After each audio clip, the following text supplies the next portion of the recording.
Jadi cerita ini benar-benar gue alamin sendiri waktu masih kuliah. Walaupun gak lulus, bermula dari pas gue udah pindah kamar, dari rumah utama ke warung. Kenapa gue pindah ke warung? Pertama, warungnya udah tutup karena sepi. Entah emang sepi, atau ada yang jahil. Tapi isu dari paman gue sih, katanya dijahilin karena ada warung lain yang tersaingi. Nanti gue ceritain lebih lanjut.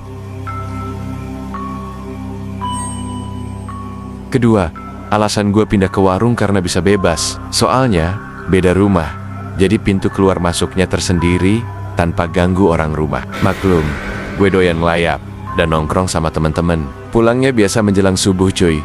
Hahaha, maklum anak muda. Awalnya tinggal di warung sih santai aja. Gue mulai tidur di situ sejak kelas 2 SMA. Dari awal tinggal sampai beberapa tahun kemudian, gak pernah ada kejadian apa-apa. Tapi beberapa hari belakangan waktu itu, setiap gue tidur di warung, rasanya ada yang ngeliatin dari pojok dekat meja jualan. Ya, gue cuekin aja cuy. Mikirnya mungkin cuma perasaan.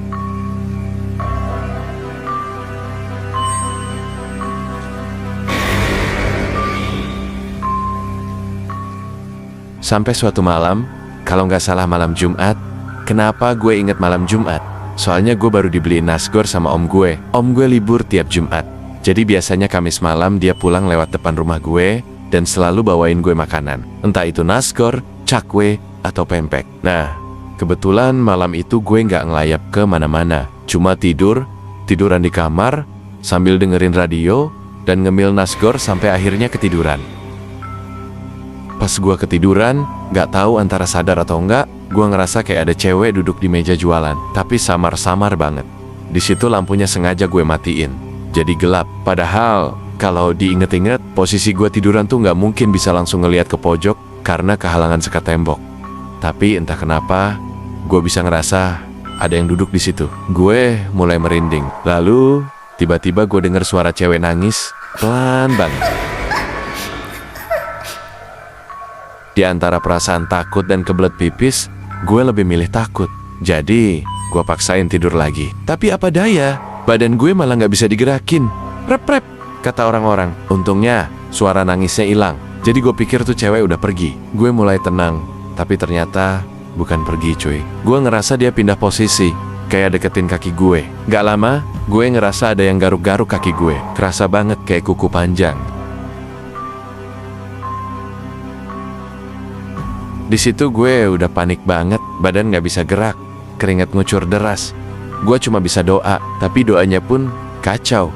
Lupa-lupa terus karena panik. Sampai akhirnya, entah gue pingsan atau ketiduran lagi, tahu-tahu udah pagi. Gue kebangun gara-gara dipanggil mak gue, disuruh siap-siap buat kuliah jam 10. Maklum, gue kuliah di Jakarta, jadi harus berangkat pagi, biar gak telat.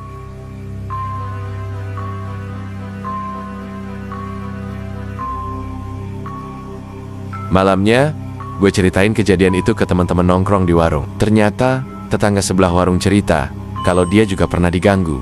Beberapa hari sebelumnya, dia habis makan nasgor terus dikejar-kejar sama kunti dari pohon bambu. Kuntinya katanya ngilang di pohon nangka yang ada di samping warung. Jadi, mungkin emang tuh kunti yang iseng sama gue. Tapi nggak cuman itu cuy. Beberapa malam setelah kejadian itu, gue ngalamin hal yang lebih parah. Malam itu, gue baru balik nongkrong sama teman-teman. Pas gue buka pintu warung, gue ngerasa ada bau busuk yang menyengat. Gue pikir mungkin ada tikus mati atau sampah yang lupa gue buang. Tapi bau itu makin lama makin gak wajar. Rasanya pengap dan bikin mual. Gue buru-buru nyalain lampu. Dan di situ gue lihat sesuatu yang bikin gue kaku. Di pojok meja jualan, ada sosok pocong berdiri kaku. Matanya kosong, tapi kayak ngeliatin gue. Kain kafannya kotor penuh tanah. Gue gak bisa gerak cuy. Tiba-tiba pocong itu loncat sekali, terus hilang. Tapi belum selesai cuy. Gue belum sempat tarik napas lega. Di depan pintu kamar gue muncul sosok besar hitam. Badannya kayak raksasa, tinggi banget, sampai hampir nyentuh langit-langit. Matanya merah, dan dia kayak ngegeram pelan.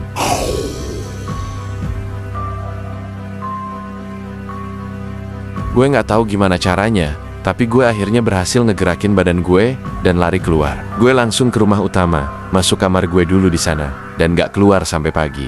Gue ceritain semua ke paman gue, Dan dia bilang emang banyak yang pernah lihat sosok-sosok kayak gitu di sekitar warung.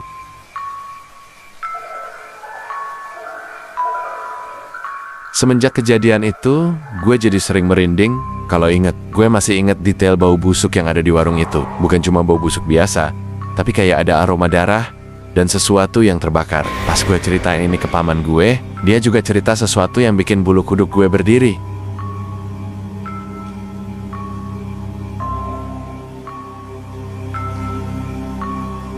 Paman gue bilang, dulu waktu pertama kali buka warung itu, dia pernah ngalamin kejadian aneh. Suatu malam, pas lagi beres-beres warung sendirian, dia ngerasa kayak ada yang ngeliatin dari luar jendela. Waktu dia lihat, ternyata ada bayangan hitam besar di balik jendela. Bayangan itu nggak bergerak, cuma diam aja. Tapi makin lama, sosok itu kayak semakin mendekat ke jendela, sampai akhirnya menghilang. Sejak itu, paman gue sering dengar suara langkah kaki berat di sekitar warung, terutama malam-malam.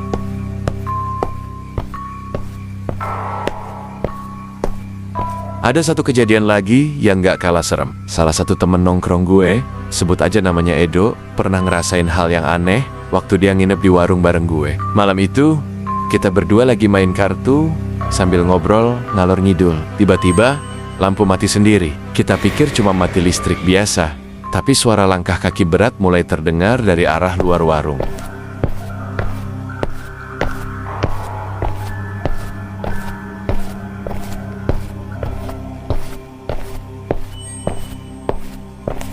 Gue dan Edo langsung diem. Suara itu makin lama makin deket. Dan pas lampu nyala lagi, kita ngelihat bayangan pocong di dinding. Padahal nggak ada siapa-siapa di sono.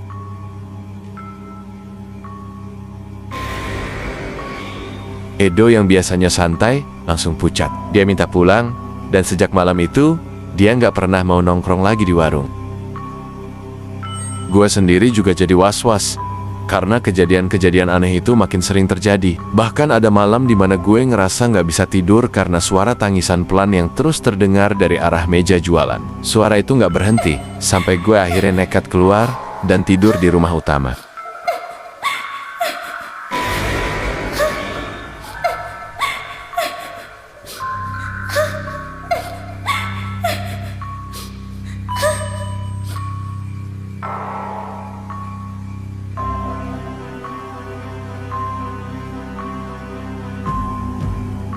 Semenjak kejadian itu, warung semakin jarang gue pakai. Paman gue akhirnya mutusin buat ngerobohin warung itu karena takut ada kejadian yang lebih parah. Sampai sekarang, kalau gue inget kejadian-kejadian itu, rasanya masih bikin merinding. Gue nggak pernah lupa bau busuk dan sosok-sosok menyeramkan yang gue lihat di sana. Dan jujur aja, meskipun warung itu udah nggak ada, gue masih sering ngerasa kayak diawasi setiap kali gue lewat tempat itu.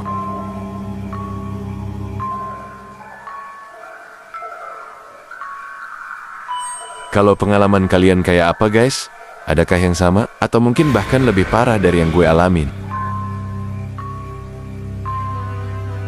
Boleh kok cerita di kolom komentar? Oh ya, bantu like dan subscribe ya guys. Minimal lega tuh perasaan dan maksimal dapat solusi dari bercerita di sini. Sampai ketemu lagi di cerita lainnya guys. Terima kasih banyak.